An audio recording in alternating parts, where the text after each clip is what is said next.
So quickly, just before I carry on with the video, I just wanted to put in a little montage of some photos of me before I gave birth to Oscar. Oscar when he was just born, and just some other little pictures, just because the birth story is a little bit sad, not sad, but it's not really a positive birth story. So I just wanted to kind of remind you that at the end of the day, me and Oscar are both fine and we couldn't be happier. So here's a little montage and then the video will follow. Thank you.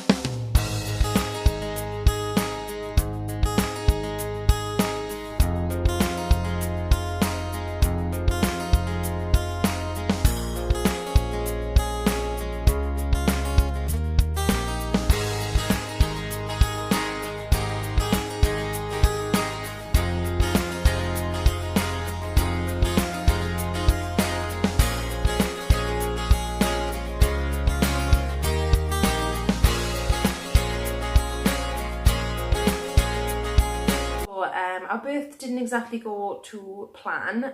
We did actually make a plan, but it was a bit of towards the end anyway. It was a bit stressful. So at the start, it started off.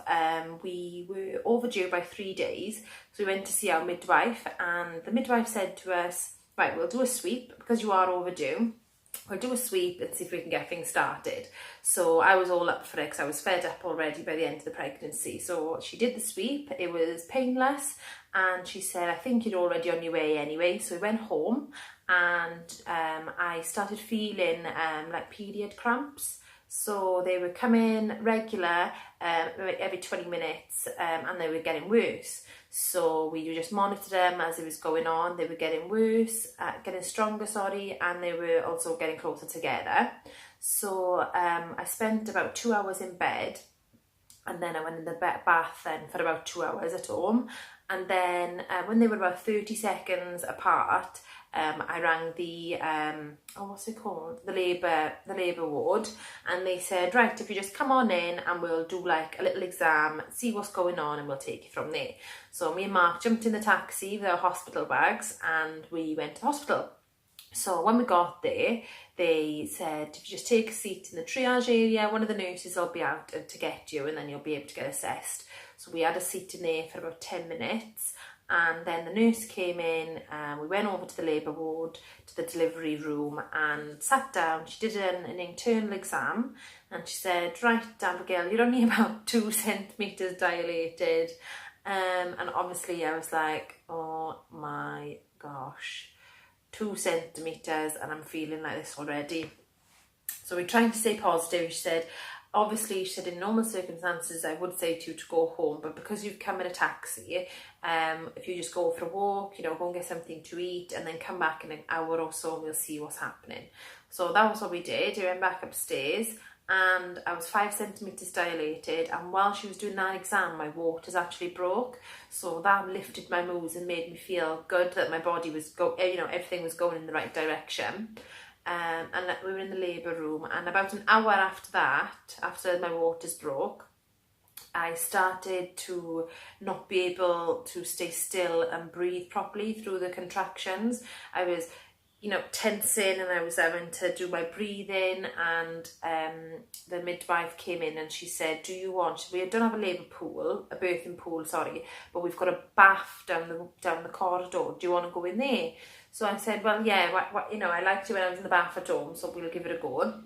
So I went in that bath, and they were getting worse and worse and worse. I couldn't get comfortable, so I got out of there, went back into the labour room, and laboured for a bit longer. I sat on the ball, everything was progressing as normal, and then the midwife came in and she said, "Oh, we've got a birthing pool available now. Is that something you'd want? Because obviously you liked it in the water before." I said, "Oh yeah, I'd really like that." So we went down there, and when we got there, I got into the birthing pool, and about an hour later, everything kicked up a notch. I couldn't stay still. The contractions were excruciating, and I thought I must be near now. So she said, "Right, I'm just going to do another little exam, see what's happening." She did it, and I hadn't dilated anything further than 3 hours before. I was still only 5 centimetres dilated. So I lost hope a bit then. I felt, you know, my body's not doing what it needs to be doing. It's more painful, you know. I've been in this pain for another 3 hours and nothing is happening. So I decided I wanted some more pain relief, because at this point I was on the gas and air, so then I decided I wanted more pain relief. So I said if I could have the pethidine, the injection you have in your bum. So she said, right, but if you want that, you have to come out to the birthing pool and you cannot go back in there because of an infection. So I said, that's fine, no problem. I need this bloody pain relief because I cannot cope any longer. So she did that, and it was good. It took the pain, the contractions down, like, you know, like a couple of notches, like, so you can still feel everything, but it's not as painful. So that was what we had. And then I had that for a couple of hours. Did another exam, nothing was progressing.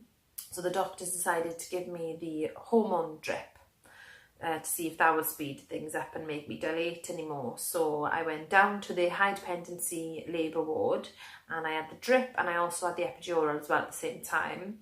Now the epidural was great for about an hour, and then it wore off on the one side. So they tried to readjust it, and they gave me a top up, nothing was working, it still was only just happening on the one side. I was getting stressed out and I just didn't feel right. I felt like something was going wrong. And I thought in my mind, maybe it's just because this is my first time, and because I'm not dilating, I'm panicking about it and worrying. But then the midwife actually said to me then, at this point, she said, the baby's heart rate is going up, and baby's temperature is going up, and your blood pressure is going up, and your temperature is going up. So she said, you know, I think you've got an infection. So it turned out I had sepsis.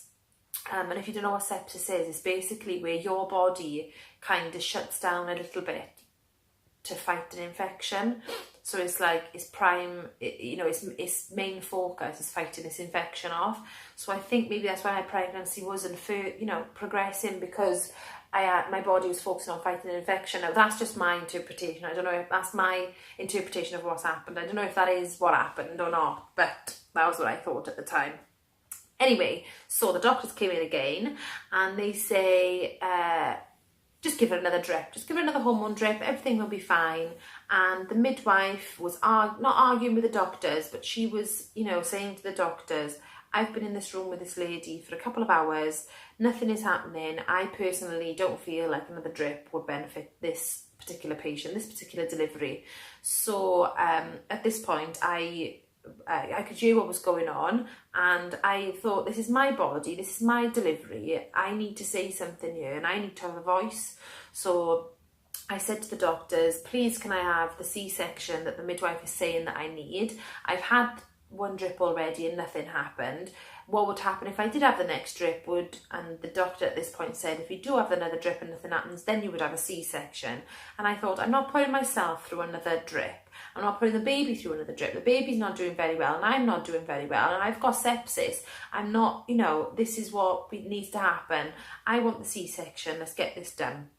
So that's what happened. We went down to the theatre. Mark's mum came in with me, and Mark didn't come in with me. So we went down to the theatre, and Oscar was born. Now, as soon as he was born, he went straight, they take the baby away straight away, do all the checks, the Abigail tests and all that kind of stuff, and then they bring the baby back in. But because I had a cannula in this hand, cannula in that hand on separate sides, I couldn't actually hold Oscar because I was all like tangled up. I'm getting a bit emotional there, because I think the only thing I wanted, we didn't have a birth plan, the only thing that I wanted was, after I'd given birth, I wanted to be able to hold Oscar straight away and have that skin to skin time. And to me, in my mind, that was very important to start our journey and our life together. But obviously that couldn't happen. Mark's mum held him and I could see him, but obviously I couldn't hold him. So then I came out of the theatre and I went on to the high dependency labour unit, where I was in a room on my own. I don't know if it's a labour unit. It's where you go after you've given birth, but you're in a room on your own because you've got high dependency, because you can't do anything. So again, I was there for 2 days, and this I think was the worst 2 days because again, I had so many wires, and I actually had in this wrist here, they put a little thread inside your artery to monitor your blood pressure, but you have to keep your arms like that still all of the time for it to work, and I couldn't move.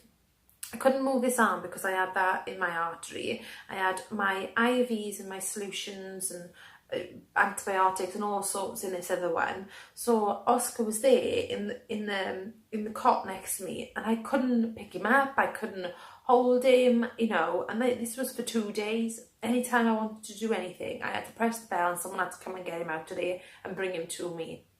And even when he was on me, because of the C-section scar, because it was an emergency, it was like, you know, it was what it was, but it took a little while for me to recover from that.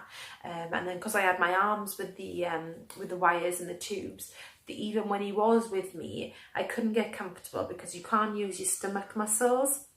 So it wasn't very nice, but then, you know, we went to the labour ward and it went up from there. Everything was fine then, I got to do everything that I wanted with him. I was able to get up and about and have a shower, you know, and then they came and took the bandages off my C-section scar, and everything was fine. And then we went home, and I think that those last 2 days in the hospital were the best 2 days, I think. In terms of then I was going to like hold Oscar and start our journey together. I do also have a video now of it was the previous video to this, of how like I felt emotionally after leaving the hospital. So if you want to watch that, that's the previous video to this one. I'll link it below in the description box. But hopefully you've enjoyed that video. And I think the last thing I just want to say is, even though it was quite a traumatic birth, at the end of the day, me and Oscar are fine. We've got this amazing connection with each other that in the first 2 days after birth, I didn't think that we were going to get. So, you know, if you're in a similar position, or if you're worried that because things don't go as planned, and you don't get that skin time at the start, then you might not have that bond. But it does come. Just, you know, it does. Is there your child at the end of the day, and that bond will come. So just please don't worry about it, because it will be everything and more that you've ever wanted. So yeah, that's it for this video. Thank you very much for watching. It's been a bit of an emotional roller coaster, that video, and I'll see you in the next one. Thanks, guys.